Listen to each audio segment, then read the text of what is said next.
Os presentes. Peço desculpa, para quem não, só para fazer uma pequena introdução. Clara, desculpa ter interrompido. A Clara foi a candidata do Movimento Alternativo à Junta de Freguesia de São Miguel do Rio Torto e Fisial Subterrâneo. Força, Clara. Desculpa.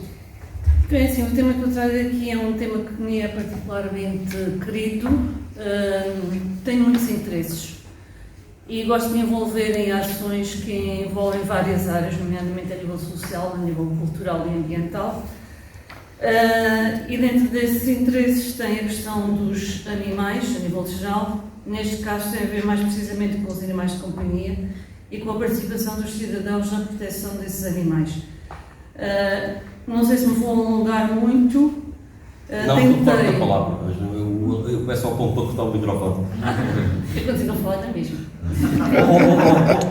Tenho tentado a aprender, não tem? Eu já estou habituada a falar sem microfone, porque tenho conseguido falar. Não há problema. Então é assim, estudos recentes indicam que os humanos obtêm um benefício direto da relação com animais de estimação. Por exemplo, a companhia destes animais diminui os efeitos de stress, aumentando assim a esperança média da vida das pessoas. Tem um efeito benéfico sobre crianças, ajudando-as a desenvolver a capacidade de estabelecerem relacionamentos e de lidar com situações de stress.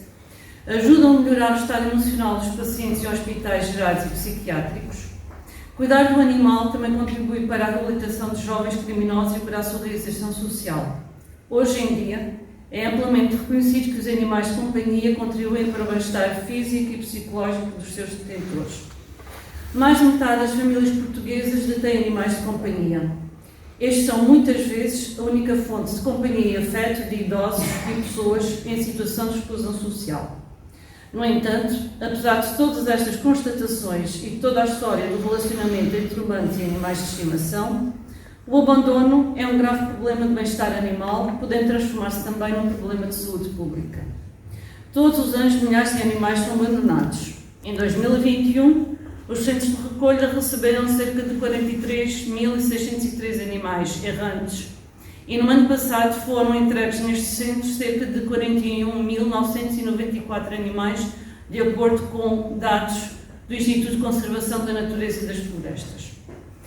A taxa de abandono de animais de companhia aumentou em mais de 30% entre 2020 e 2022, ou seja, cerca de 100 animais são abandonados por dia no nosso país. É certo que este problema tem sido sempre uma situação problemática ao longo dos anos, mas a verdade é que os números que eu acabei de indicar não se esgotam apenas nos números fornecidos pelos municípios, alguns dos quais nem sempre transmitem os dados concretos e, portanto, não há a certeza de uma situação completamente esclarecida. Segundo uma associação que é a Animal Life, existem mais de 337 mil animais a cargo das associações zoófilas. E, para além disso, tenho conhecimento de que existe um grande número de gatos e de cães que estão nas ruas e que são apoiados por associações, grupos de apoio informais e protetores de colónias, que alimentam diariamente cerca de 3.190 cães em matilhas e 44.514 gatos em colónias. De facto, as associações zoófilas constituem, em muitos casos, a única resposta à recolha, tratamento, controle reprodutivo e alojamento de animais. Pessoas particulares que atuam como cuidadores informais e protetores de colónias são também fundamentais para que a situação dos animais abandonados não se agrave ainda mais. Assim, facilmente se vê a importância que a sociedade tem nesta área quando, ainda por cima, muitas autarquias não se interessam e nem se esforçam para implementar verdadeiras políticas de proteção e de bem-estar animal. Todavia, estas associações subsistem com poucos ou nenhum apoios públicos e as que têm sob sua responsabilidade espaços de acolhimento para animais têm grandes despesas pela sua manutenção. Perante a falta de respostas públicas, encontram-se pela sua lotação levada ao extremo. E é pena que estas associações nem sempre sejam valorizadas, pois, considerando a experiência e o conhecimento que detêm, bem como o papel que desempenham junto da sociedade, são fundamentais para o desenvolvimento das políticas públicas neste domínio, o que não se revela nada fácil na atual conjectura. num domínio em que tanto há ainda por fazer, apesar de alguma evolução, felizmente, seria de esperar que municípios e particulares, associações, dessem as mãos e cooperassem ao longo de todo o ano, não apenas em momentos específicos como campanhas de adoção feitas de tempos a tempos.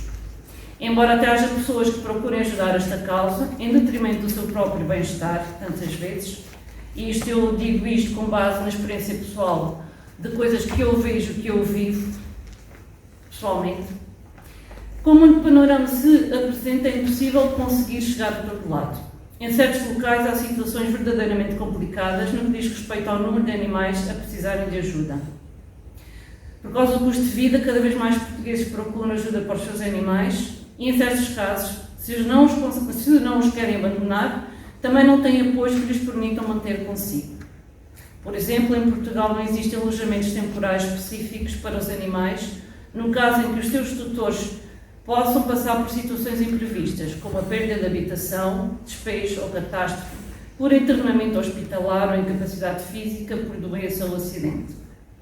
Outros problemas identificados por esta associação, que eu já referi, que é a Animal Life, passam pela situação de pessoas sem abrigo ou vítimas de violência doméstica, que procuram soluções de respostas sociais integradas que permitam a entrada dos seus animais, destacando que estas, infelizmente, não existem. Ou seja, pessoas em caso de vítimas de violência doméstica ou sujeitam-se a continuar na situação em questão se não querem abandonar o seu animal, ou então têm mesmo que o abandonar se quiserem sair do local onde estão. Perante a complexidade da situação, facilmente se conclui que, apesar de toda a boa vontade de alguns cidadãos, estes não podem e não conseguem fazer tudo sozinhos e já muito fazem. É indiscutível a importância do contributo das diferentes entidades com competências e responsabilidades em matéria de bem-estar dos animais de companhia, salientando-se o papel fundamental dos organismos da administração direta e indireta do Estado, do poder local, das autoridades judiciárias e policiais, das instituições de ensino e associações representativas do setor. A questão da proteção animal, bem-estar animal, é por vezes encarada por muitos municípios como uma ameaça, como uma fonte de problemas. Porém, pode muito bem acabar por ser uma oportunidade de transformação das comunidades. Para além dos imperativos legais que devem ser cumpridos, há a obrigação de promover processos de desenvolvimento de empatia, solidariedade e envolvimento cívico, bem como o dever de proteger e zelar pelos interesses daqueles que não podem fazer, neste caso dos animais. Não se pode e não se deve continuar a semear a indiferença. Tal como acontece em qualquer processo de mudança, há dificuldades. Naturalmente é essencial a necessidade de um esforço financeiro por parte dos municípios, nomeadamente na criação de infraestruturas e no reforço e capacitação de recursos humanos. No entanto, se houver um investimento em parcerias e em sinergias entre os diversos atores ao longo do tempo, esses custos poderão ser cada vez mais diluídos. Saliento que para uma proteção efetiva dos animais e para a convivência pacífica e harmoniosa entre o homem e estes últimos, não é suficiente a aprovação de leis. É necessária uma estratégia pedagógica. É importante promover a reflexão e o debate na comunidade, incentivando uma nova atitude e o exercício de cidadania na implementação e desenvolvimento de boas práticas. Importa também criar mecanismos para uma participação mais ativa da comunidade, que não passe somente pelo voluntariado dos abrigos ou por ações das organizações não governamentais. É importante a aposta na educação dos mais novos e na sensibilização dos mais velhos, e a sensibilização dos mais velhos, que assume igualmente um papel fundamental para que haja alteração das mentalidades. Embora o avanço do conhecimento científico sobre as capacidades e emoções dos animais seja influenciar os legisladores e possa modificar a forma como as próprias comunidades encaram o papel dos animais, seria importante, por exemplo, que as políticas fossem seria importante para que as políticas fossem eficazes e se conseguisse ligar todos os intervenientes nesta área, fossem implementadas medidas como. É assim, eu, na minha opinião pessoal, penso que ainda se deverá, os municípios poderão fazer muito mais do que têm feito. Em algumas situações, alguns municípios que vão avançando com outras medidas, como por exemplo a criação de conselhos municipais de proteção e bem-estar animal, existe por exemplo no município de Almada, e também a criação da figura do provedor municipal dos animais, que também já existe em Lisboa e em Almada, por exemplo. Considero que, apesar da importante e necessária intervenção dos cidadãos, cabe às autarquias, como elemento agregador, promover a ligação entre os diversos intervenientes, para realmente seja implementada uma política municipal de proteção e bem-estar animal eficaz e efetiva. Sem essa estreita colaboração, continuaremos a assistir a inúmeras situações de miséria, sofrimento e total desprezo por cães, gatos, errantes ou abandonados e outros animais, pois o sofrimento não se cinge apenas a estas duas espécies. É urgente uma maior sensibilização de todos para que haja verdadeiras mudanças na sociedade, pois há situações em que, se por um lado há aqueles que protegem, por outro, há aqueles que têm prazer em destruir o trabalho que os primeiros realizam, o que é lamentável. E aqui retomo as ideias iniciais e relembro as ligações afetivas que ligam homem e animais, ao ponto de estes contribuírem tanto para o bem-estar mental e psicológico do ser humano. E como é que nós retribuímos? Abandonando, maltratando, deixando passar fome e sede, destruindo abrigos, agredindo, matando, deixando reproduzirem-se de forma completamente descontrolada. Enquanto não olharmos a sério para esta realidade, não se registarão alterações verdadeiramente significativas nesta área. Eu sei que há preocupações consideradas por muitos prioritárias, mas que eu saiba, este planeta não é para usufruto exclusivo do ser humano e deveríamos aprender a dividi-lo com as outras espécies de uma forma pacífica, empática e solidária. E termino com a famosa frase de Gandhi, que já é muito repetitiva, mas acho que ela diz o essencial, que a grandeza de uma nação pode ser julgada pelo modo como os seus animais são tratados. E já estava aqui quando eu escrevi um ponto final, que diz o seguinte: muitas vezes aquilo que eu costumo ler por aí, nomeadamente entre redes sociais, mas não só, que alguns cidadãos, quando se ajudam animais, alguns cidadãos levantam logo a questão de se ajudar animais e não se ajudar pessoas. Eu falo por mim. Eu ajudo tanto uns como outros e acho que ajudando animais nada nos impede que não possamos ajudar pessoas. E muitas vezes, quando estamos a ajudar os animais, também estamos a ajudar as pessoas, como vimos pela ligação afetiva em que há entre todos eles. Portanto, acho que, na realidade, esse é um argumento fraco, isso é usado por muita gente que não é capaz de ajudar-nos, nem ajudar os outros.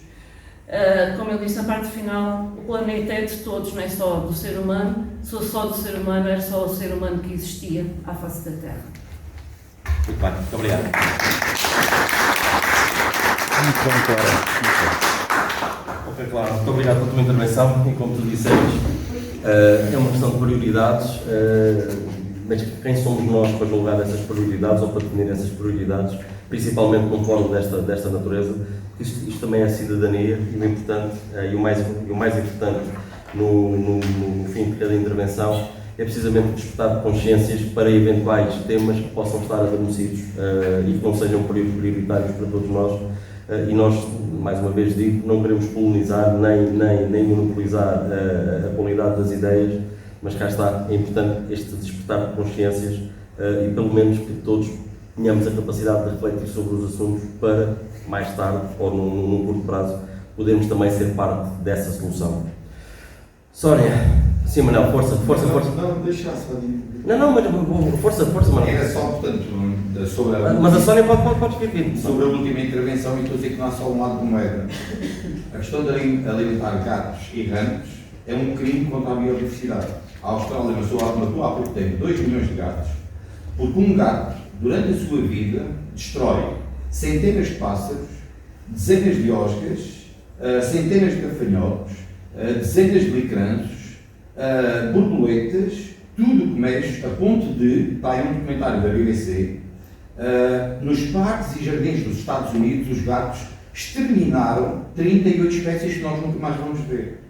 A forma como hoje se lida com os animais, que é uma forma que nós temos o dever de respeitar o cão, o gato e a galinha, todos os animais que vivem ao nosso redor, mas a forma como nós hoje tratamos alguns animais de uma visão completamente antropocêntrica, em que o ser humano é a referência, portanto o cão e o gato têm que ter os nossos índices de conforto, tudo isso. É uma visão que saiu e há um déficit de contacto com a realidade e estamos a ver o reverso, não estamos a ver o reverso da medalha. É um prejuízo, é proibido por lei alimentar animais errantes porque causam um grau de exposição grande à comunidade e nós temos o dever de pensar, porque hoje existem 6 milhões de animais de companhia, hoje são depositados 300 toneladas de excrementos de cão nas nossas cidades, gasta-se mais de 1 milhão de sacos de plástico porque os animais são para viver na natureza. Hoje, grande parte dos animais não passam de escravos de afetos dos humanos que querem alguém que esteja ali perto, ser disponível para abanar o rabo. E não tem nada a ver com a defesa dos direitos dos animais, fechar um cão dentro de um apartamento, capá-lo, porque isso é uma violação clara dos direitos dos animais que têm o direito a viver no sítio onde estão, na natureza, no campo. É aí que eles querem escolher. Se a gente lhes abrir a porta, um gato, se tiver uma gata no cio, ele vai embora e tira-se do nono andar. Ele é obrigado a estar dentro de casa. É enclausurado dentro de casa. Há um oportunismo dos animais humanos hoje que precisam de dar carinhos, e precisam de receber carinhos, e muitas vezes vivem sós, não saem para conviver com os humanos, então o animal de companhia substitui esse processo. E isto é um debate que deve ser levado a sério. Hoje não há espaço para se debater isto na comunicação social, mas não existe só este lado da coisa. Agora, nós, se temos um animal, temos o dever de o tratar bem. Inquestionável. Agora, há um problema gravíssimo. Hoje, com os animais, vocês lembram-se, as ovelhas que andavam na encosta do castelo, durante o verão, do último verão, foram decepadas, 80 ovelhas. O senhor chegou lá a ir numa noite e estarem 12 ovelhas a morrer e completamente decepados. E isso nós não podemos fazer mal, entre aspas, a um cão, mas um cão pode destruir 12 ovelhas numa noite, que também são animais. E nós temos que ter aqui um cuidado na abordagem destes temas, porque não existe só um lado da barricada. Eu só queria alertar para isso. Portanto, eu entendo este discurso, mas também temos o dever de olhar para a outra parte, porque muitos animais não são só cães e gatos, e há um mundo a ser destruído pelos animais de companhia. O castelo, quase não existem pássaros, porque os 15 gatos que lá estão dizimam tudo completamente. E é um problema de biodiversidade. E o ser humano tem que olhar para a natureza num todo. Este é um tema que certamente só ele daria origem a um fórum, mas aquilo que eu queria dizer é isto mesmo, um fórum democrático onde vozes diferentes fazem ouvir. E é precisamente esta a liberdade que nós queremos trazer e mudar a tal mudança de paradigma e aquilo que dizia o Rui há bocadinho, que temos liberdade para ter opinião desde que continuemos de boca calada, ou como nós também podíamos, que eu também costumo dizer, podemos ter opinião desde que não tenhamos razão. Portanto, é um bocado a mudança deste paradigma que é importante irmos trabalhando, cá está, os grandes caminhos começam com passos pequenos, e é por aqui. Despertar de consciências pelo contraditório, porque só desta maneira é que podemos todos sair destas conversas, destes diálogos enriquecidos e com a tal visão periférica mais aberta relativamente aos assuntos. Muito obrigado, Manuel.